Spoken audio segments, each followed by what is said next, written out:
स्वागत है आप सभी का।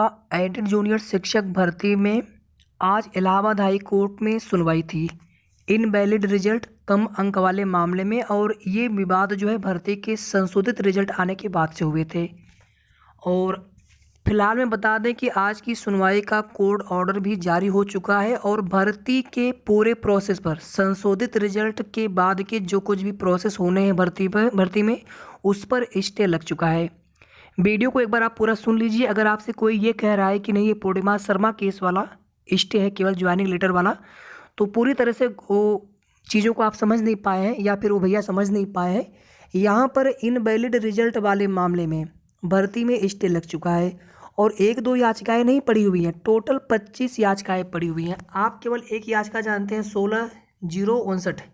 इसके अलावा 24 और याचिकाएं हैं और सभी एक साथ कनेक्टेड हैं। अभी हम आपको दिखाएंगे पूरा सभी याचिकाएं एक साथ कनेक्टेड हैं और जिसमें कोर्ट ऑर्डर जारी हुआ है वो इन सभी याचिकाओं के लिए वही ऑर्डर सेम ऑर्डर सभी याचिकाओं पर लागू हुआ है। और नेक्स्ट डेट पर ये सभी याचिकाओं पर एक साथ डेट लगी है 19 दिसंबर की। किसी भी एक याचिका में जब कोर्ट ऑर्डर आ जाता है, अगर सेम ग्राउंड की कुछ और रीट्स होती हैं और वे सभी अगर बेंच में आ जाते हैं तो वही कोर्ट ऑर्डर सब पे फॉलो हो जाता है। फिलहाल में जिसका डर था वही हो गया। और पीएनपी सचिव महोदय आज कह रहे थे कि हम किसी और मामले में कोर्ट में हैं, जबकि वो इसी मामले में कोर्ट में गए थे। और 22 तारीख को जब सुनवाई हुई थी वहाँ पर सरकारी अधिवक्ता महोदय ने बताया कि पूरे प्रकरण की हमें जानकारी नहीं है। इसके बाद पीएनपी सचिव महोदय को भी आज हाई कोर्ट में बुला लिया गया था, इलाहाबाद हाई कोर्ट में। और पीएनपी सचिव महोदय मूल ओएमआर सीट लेकर के गए थे इलाहाबाद हाई कोर्ट में। तो वहाँ पे जज साहब ने बोला कि आप इसी चीज़ को हलफनामा के रूप में दाखिल करिए अगर सब कुछ ठीक है तो फिलहाल में 19 दिसंबर तक की तो स्टे लग गई है भर्ती की प्रोसेस पर। यहाँ पर आप सभी देख लीजिए 15/944 और इसी के साथ 16/059 भी कनेक्टेड है और 23 और याचिकाएं हैं।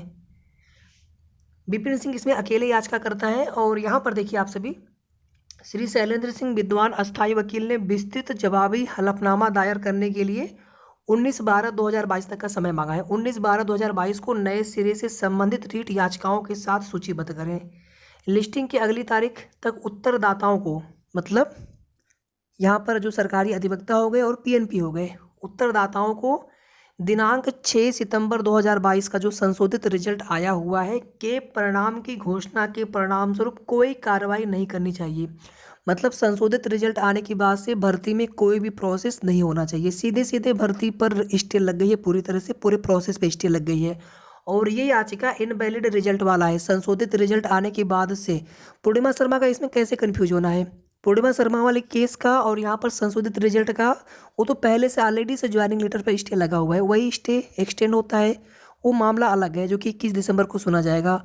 और ये मामला फिलहाल में 19 दिसंबर के लिए लगा हुआ है, फिर से लिस्टेड हुआ है और भर्ती के प्रोसेस पर स्टे है क्योंकि यहाँ पर लिखा है कोई भी कार्रवाई नहीं होनी चाहिए। ये केस था 16/059 वाला, ठीक है, जो कि आज सुना जाना था। और 15/944 वाला केस भी उसी के साथ, यानी इसी के साथ कनेक्टेड था, 16/059 के साथ 15/944। इसके अलावा 23 और रिट्स पड़ चुकी हैं जिनकी शिकायत थी कि हमारे नंबर कम हो गए या फिर हमारा रिजल्ट इनवैलिड कैसे हो गया, पहले हमारा रिजल्ट आया हुआ था। यहाँ पर केस स्टेटस देखिए 15/944 वाले का, आपको सारी चीज़ें क्लियर हो जाएंगी। 19 दिसंबर की डेट यहाँ पर फिक्स दिखा रहा है, नीचे यहाँ पर आ जाइए आप सभी। लिंक्ड केसेस, एक केस हो गया 15/944, उसके अलावा 24 केसेस मैं आपको यहाँ पर दिखाने वाला हूँ। पहला केस देखिए यहाँ पर 15/318, 18/886, 19/168, 18/644, 15/241, 15/271, 16/531, 16/037, 17/875, 17/871, 17/212, 17/054, 17/030, 16/677, 16/648, 16/508, 16/534, 16/280, 16/059।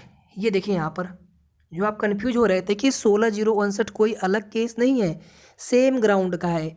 16/059 वाले में कुछ याची शुरू के, इसमें टोटल 40 याचिका करता है, कुछ याची शुरू के इनवैलिड रिजल्ट वाले हैं, बाद की याची कम अंक वाले में है। इसी तरह से ये इन सभी लोगों ने संशोधित रिजल्ट को चैलेंज किया हुआ है, सबका ग्राउंड यहाँ पर सेम माना जाएगा। तो 16/059 भी इसी के साथ है, सबका सेम ग्राउंड है और सब में ये कोर्ट ऑर्डर जारी हुआ है।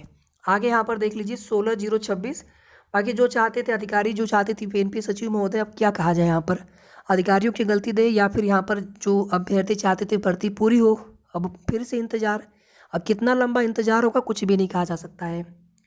यहाँ पर देखिए 15,961, 15,447, 547, 15,332 और 18,200, ये टोटल 25 केसेस हो गए। इस 25 में 15,944 प्लस 16,059 प्लस बाकी के 23। यहाँ पर देखिए मैं ये नहीं कह सकती, अगर आपको ऐसा लग रहा था पहले इसके पहले कि नहीं नहीं ये केस अलग है, तो ये यही केस है। हमें भी पहले एक बार यही लगा कि नहीं काश वो केस अलग हो, इस केस से कोई मतलब ना हो, पुराना वाला कोई ऑर्डर हो। लेकिन वो मामला प्रत्यावेदन का अलग है, उसमें केवल 2 ही केसेस हैं, 17,602 और 17,233, केवल 2 केसेस इसमें हैं, इसमें कोई और केस कनेक्ट नहीं है। और ये मामला 21 दिसंबर को सुना जाएगा। इसमें केवल ज्वाइनिंग लेटर पर रोक है, ना कि पूरे भर्ती प्रोसेस पर। इसमें तो भर्ती प्रोसेस पर ही रोक लग गई है कि संशोधित रिजल्ट के बाद आप कोई प्रोसेस नहीं कर सकते हैं नेक्स्ट डेट तक, 19 दिसंबर तक। अब यहाँ पर देखिए आगे क्या हो सकता है। 19 दिसंबर को जवाबी हलफनामा लगाना है। अगर इस दिन मामला काउंटर एफिडेविट लगाया गया, अगर यहाँ पर इस दिन एफिडेविट अगर प्रॉपर तरीके से लग गया कि नहीं जो कुछ भी याचिकाकर्ताओं के आरोप है वो निराधार है, तो उस स्थिति में मामला वहीं पर डिसमिस, जितने भी कनेक्टेड याचिकाएं हैं 25 सभी की सभी एक साथ खारिज हो जानी है। और अगर वहाँ पर जवाबी हलफनामा में जो लगाया जाएगा सरकारी अधिवक्ता के द्वारा पीएनपी सचिव महोदय के, अगर उसमें कोई भी खामी नज़र आती है या फिर अगर हलफनामा नहीं लगाया गया तो उस स्थिति में स्टे भी बरकरार रहेगा और नेक्स्ट डेट लग जाएगी। अगर जवाब नहीं लगाएंगे तो भी, और अगर कुछ खामियां रहेंगी तो भी, दोनों ही स्थितियों में। और फिलहाल में 19 दिसंबर तक जो है आचार संहिता लग जाएगी उसके पहले पहले। और भर्ती में जियो अब जारी नहीं हो पाएगा। या तो दूसरा उपाय ये है कि इस मामले को पहले लिस्ट करवा लिया गया होता, 2-4 दिन बाद की या 2 दिन बाद की भी डेट लगवाई जा सकती थी। अब जवाबी हलफनामा तैयार करने में कितना समय लेंगे अधिकारी, जबकि काम 1 दिन का होता है। लेकिन यहाँ पर समय लिया गया है 19 दिन का, 18 दिन का समय लिया गया है, 17-18 दिन का समय ले लिया गया यहाँ पर है।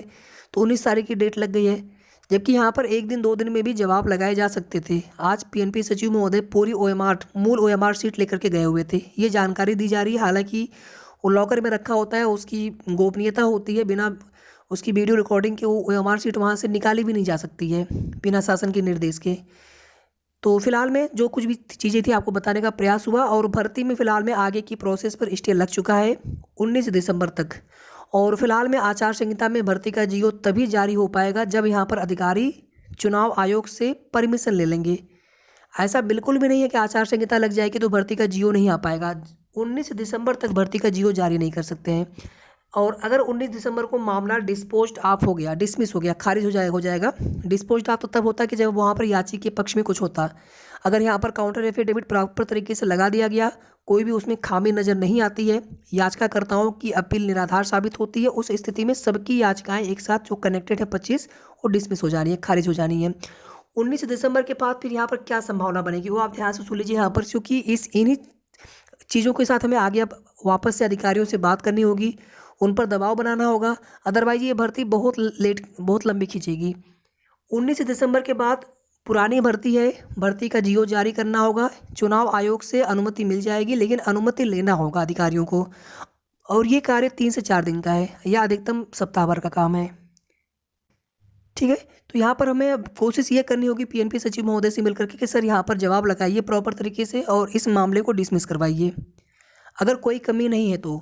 बाकी अगर कमी है तो फिर तो वही चीज़ें हैं कि फिर अभी दोबारा रिजल्ट हुआ संशोधित, ऐसा ना हो कि तीसरी बार संशोधित रिजल्ट होने की यहाँ पर उम्मीद हो जाए, तो कुछ भी नहीं कर सकते हैं। अगर सब कुछ ठीक रहा तो उस स्थिति में 19 दिसंबर को मामला फाइनल होते ही जियो भी जारी कर सकते हैं।